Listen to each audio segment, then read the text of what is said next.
बच्चे के लिए रोजगार नहीं है और आप वोट कर रहे हैं पुलवामा पर, तो ये सुधरेगा कैसे? आप वोट कर रहे हैं 5 किलो अनाज के लिए, तो आपको अनाज मिल रहा है। आपने वोट किया राम मंदिर के लिए, तो राम मंदिर बन रहा है। आपने वोट किया सिलेंडर के लिए, तो सिलेंडर आपको मिला हुआ है। बिहार में चाहे जितना कुव्यवस्था है, जिस चीज के लिए आप लोकतंत्र की इस ताकत को समझिए। आप और हम ज्यादा व्याकुल हैं कि वोट किसको दिया जाए। हम कह रहे हैं कि वोट आप किसी को दीजिए, ये जरूरी नहीं है। जरूरी है कि वोट आप किस बात के लिए दे रहे हैं। और अगर आपने बिजली के लिए नीतीश कुमार को वोट दिया है, तो चाहे बिहार कितना नीतीश कुमार के राज में बदहाल हो, बिजली आ गई है कि नहीं आई है। अगर आपने अनाज के लिए मोदी जी को वोट दिया तो अनाज मिल रहा है। मंदिर के लिए आपने भाजपा को वोट किया तो मंदिर बन रहा है। सिलेंडर के लिए आपने वोट किया तो सिलेंडर मिल रहा है। जिस चीज के लिए आप वोट कीजिएगा, चाहे वोट किसी को कीजिए, वो काम होना ही होना है, वो कोई रोक ही नहीं सकता। आप आरजेडी का उदाहरण देख लीजिए। आरजेडी तो आज तक कभी 20 वर्ष से 30 वर्ष 27 वर्ष हो गया उनको इस राज्य में, कभी रोजगार का उन्होंने बात नहीं किया। लेकिन पिछले चुनाव में झूठा ही सही उन्होंने वादा किया कि हम 10 लाख रोजगार देंगे। तो आज जब वो सरकार में है तो रोज पूछ रहे हैं कि नहीं, आप पूछिए, चाहे वो खुद बता रहे हैं कि हमने 2 लाख लोगों को का नियुक्ति का प्रावधान किया है। वो करेंगे नहीं ये मालूम है, लेकिन जवाब तो देना पड़ रहा है ना। ये लोकतंत्र की ताकत है, वही बिहार में मर गया है।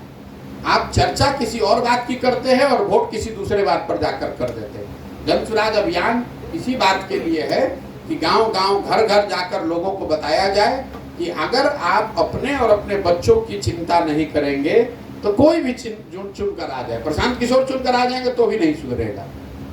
हम तो ये कह ही नहीं रहे कि हम सुधार देंगे, कि हमको वोट दे दीजिए। हम कह रहे हैं कि आप तब सुधारिएगा जब आप अपना सुधारिएगा। आप जो यहाँ पत्रकार बंधु, हम हर गांव में आप देखिएगा 3500 गांव में मैं ये वॉइस वोट कराता हूँ, लोगों से हाथ उठवाता हूँ कि पढ़ाई की व्यवस्था होना चाहिए कि नहीं। हर जाति, हर वर्ग, हर समाज के लोग कहते हैं नहीं भैया पढ़ाई का व्यवस्था होना चाहिए। और 3500 गांव में मैं कैमरे पर रिकॉर्ड कराकर ये भी पूछता हूँ कि आप अपने बच्चे के सर पर हाथ रखकर बोलिए कि आपने कभी जीवन में पढ़ाई के लिए वोट किया है। तो 3500 गांव में आज तक एक आदमी भी नहीं मिला, एक आदमी भी नहीं मिला जिसने झूठा भी ये बोला हो कि ना भैया हम पढ़ाई के लिए वोट दिए। लोग कह रहे हैं कि हम लोग पढ़ाई के लिए वोट नहीं करते। तो जिस चीज के लिए आप वोट कर ही नहीं रहे हैं वो सुधरेगा कैसे, यही बताने का अभियान है। लोगों को अगर समझ में आएगा तो सुधार होगा, और नहीं समझ में आएगा तो जैसे हम लोग जी रहे हैं वैसे जीते रहेंगे।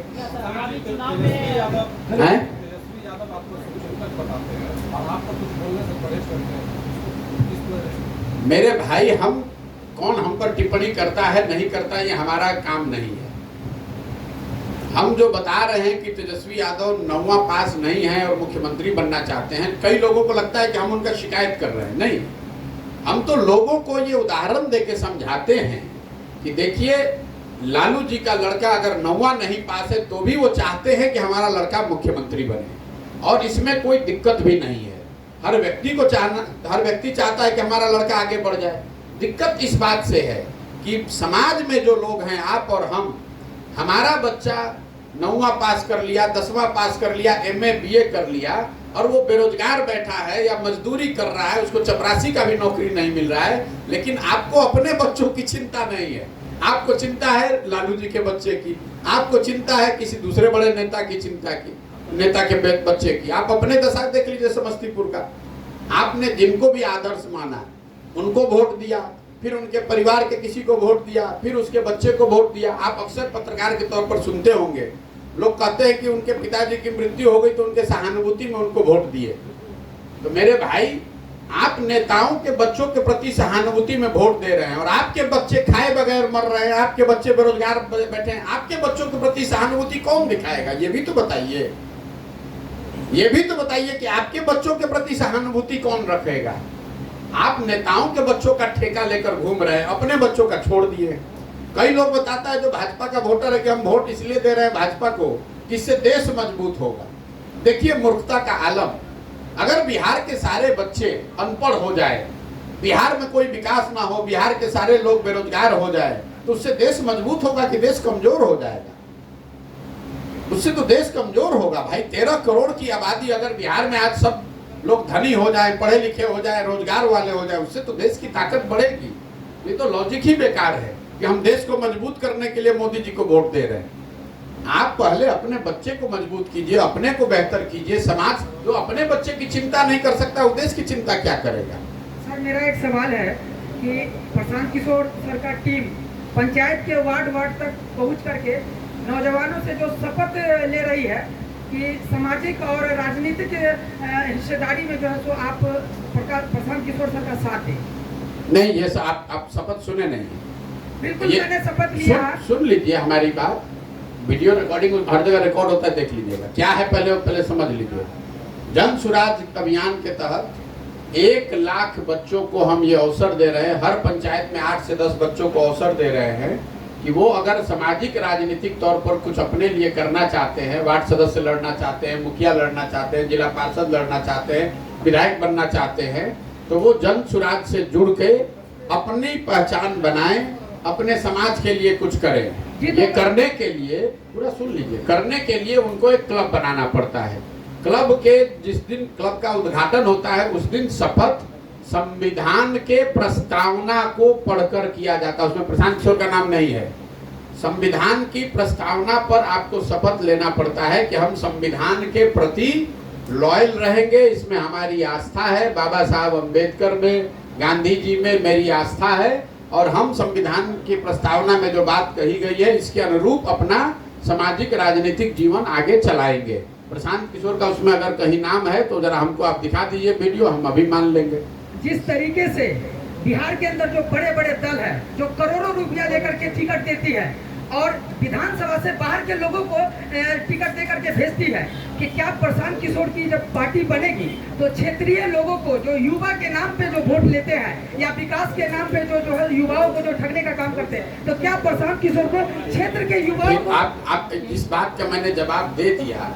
हमारी पहली बात तो कोई प्रशांत किशोर की पार्टी ना है ना कभी होगी। अगर कोई दल होगा तो वो उन लोगों का दल होगा जो जन सुराज के अभियान से जुड़कर मिलकर दल बनाएंगे। आप अंतर पहले समझ लीजिए।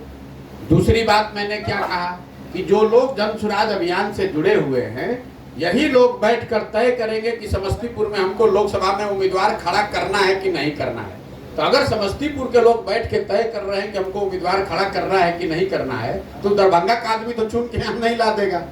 यही जो आप बात बता रहे हैं उसी का काट तो निकाला जा रहा है कि जब बाहर से पटना से बैठ के कोई आदमी भेजता है तो दरभंगा का भी भेज सकता है, वैशाली का, मुजफ्फरपुर का भेज सकता है, लेकिन अगर समस्तीपुर के लोग बैठकर अगर तय करेंगे तो निश्चित तौर पर समस्तीपुर के ही किसी व्यक्ति को चुनकर निकालेंगे। Thank you sir.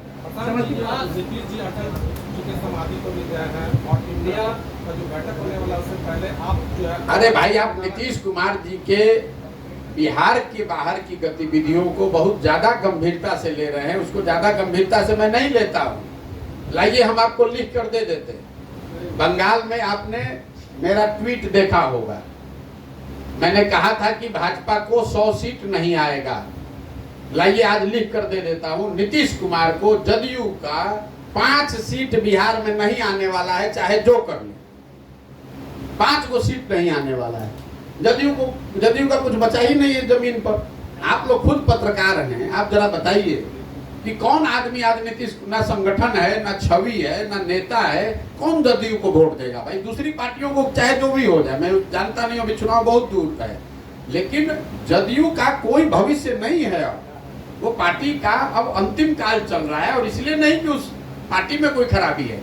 उस पार्टी के नेतृत्वकर्ता नीतीश कुमार ने ही अपने हाथ से उस पार्टी का क्रियाक्रम कर दिया। उनको जरूरत ही नहीं है उस पार्टी की। उनको जरूरत बस इतना है कि हम मुख्यमंत्री बने रहें, और चाहे पार्टी में जो है जो करे ना करे। हम भी तो उस पार्टी में रहे हैं, आज गांव-गांव जा रहे हैं। जदयू में जो जमीनी स्तर का कार्यकर्ता है वो बहुत सही लोग उस पार्टी में हैं।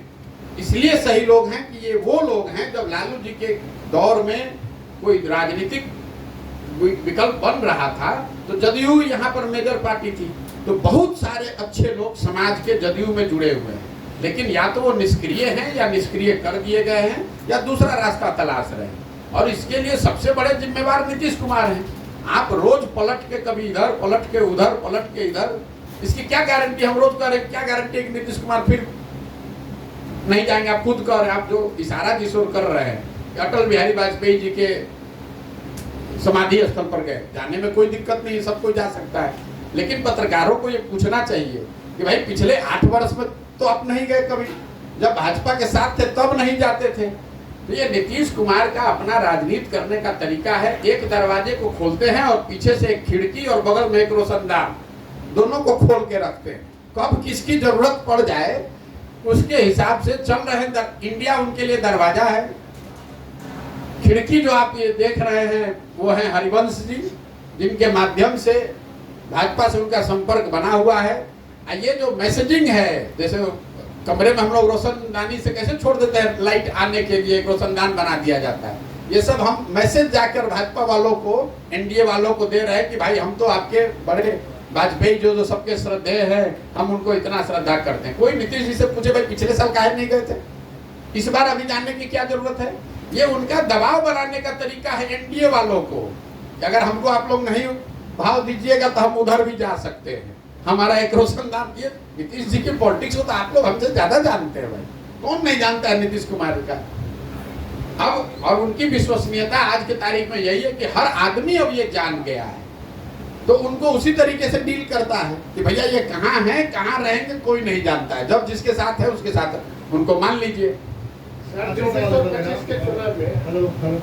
सवाल लगता है 2015 में आप जब थे उस तरफ, नीतीश कुमार जी थे, लालू यादव थे, कांग्रेस थी, 3 दलों का मुझे लगता है गठबंधन बना था जी, बहुत मजबूत था आपके हिसाब से जी, कि बिहार में रिजल्ट भी बहुत अच्छा लेकर आया जी। आज 6 दलों का है और आप कह रहे हैं कि नीतीश कुछ नहीं करेंगे। मैं लिख के दे, सुनिए, मैं उसका बता रहा हूँ क्यों। सवाल सुनिए सर, आप कह रहे हैं कि सांसद नहीं जीतेंगे, आप कह रहे हैं विधायक नहीं जीतेंगे, सारा जातीय समीकरण एक तरफ चला गया है। एक तरफ से आप देखिए तो फैसला जो ले रही है भाजपा, वो भी वाइल्ड कार्ड फैसले ले रही है, सभी खलबलाए हुए हैं। अभी मेरे भाई आपको हमसे ज्यादा राजनीतिक अनुभव है, तो आपने इस तरह का सवाल पूछा, मुझे जानकर थोड़ी आश्चर्य हो रहा है। कांग्रेस को 1984 में 410 सीट आया, इसका मतलब क्या कि कांग्रेस को जीवन भर 400 सीट आता रहेगा। 2015 में जो महागठबंधन बना था, 2015 के नीतीश कुमार और आज के नीतीश कुमार और आज के महागठबंधन में जमीन आसमान का फर्क है। पहले बात को समझिए, सुनिए मेरी बात को। आप अपने सवाल कर लिया, हमारा जवाब सुनिए, फिर सवाल होगा फिर कर लीजिएगा। नीतीश कुमार, पहले तो ये समझिए कि वो महागठबंधन चुनाव से पहले बनाया गया था, जिसको जनता ने वोट दिया था। आज जो महागठबंधन है, इसको जनता ने नहीं वोट किया है, आपने जनता से छल करके महागठबंधन बना लिया है। तो ये तो राजनीतिक परिपाटी के तौर पर गलती है। दूसरी बात, उस महागठबंधन के लीडर थे नीतीश कुमार, इस महागठबंधन के भी लीडर हैं नीतीश कुमार, लेकिन 14-15 के नीतीश कुमार और आज 22-23 के नीतीश कुमार में जमीन आसमान का फर्क है। 14-15 में नीतीश कुमार की छवि ये थी कि भाई इस आदमी ने 2005 से 12-13 के दौर में बिहार को सुधारने के लिए प्रयास किया है, काम किया है। आज उनकी छवि ये है कि ये आदमी 14-15 के बाद से लगातार दल बदल के कुर्सी पर बैठा हुआ है, बिहार के लोगों को, बिहार के समाज को मरने के लिए छोड़ दिया है। 14-15 में जिस नीतीश कुमार की आप चर्चा कर रहे हैं, उस आदमी ने आइडियोलॉजिकली एक स्टांस लिया था, और नहीं जब 14 में लोकसभा में सफलता मिली तो नहीं हारने के बावजूद, वो नहीं हारे थे, उनका दल हारा था, इसके बावजूद उन्होंने पद छोड़ दिया था और मांझी जी को मुख्यमंत्री बनाया था।